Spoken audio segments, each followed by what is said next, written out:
નગર પ્રાથમિક શિક્ષણ સમિતિના બાળકો અને શિક્ષકોને સ્વિમિંગની તાલીમ અપાશે।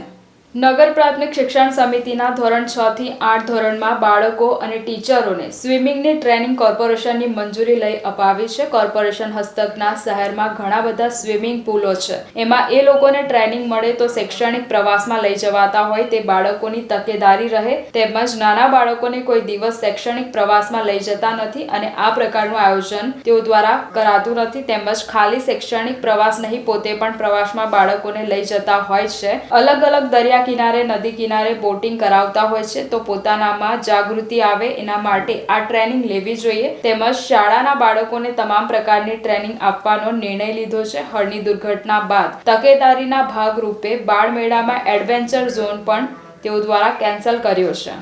હળની દુર્ઘટના પછી અમારા સમિતિના સભ્યો જોડે ચર્ચા કર્યા મુજબ અમે લોકોને એવું લાગ્યું કે બાળકો અને શિક્ષકોને અલગ અલગ પ્રકારની ટ્રેનિંગ આપીને કોઈ શૈક્ષણિક પ્રવાસમાં લઈ જતા હોય તો એની તકેદારી રહે, એના માટે સ્વિમિંગનું તાલીમ કેવી રીતે આપવી એના માટે કોર્પોરેશન સંચાલિત જેટલા બી સ્વિમિંગ પુલો છે એટલે અધિકારી જોડે ચર્ચા કરીને ક્યારે આપી શકાય, કેવી રીતે આપી શકાય એ જે ચર્ચા કર્યા પછી એ શિક્ષકો અને 6 થી 8ના બાળકોને આ સ્વિમિંગની તાલીમ અમે આપીશું।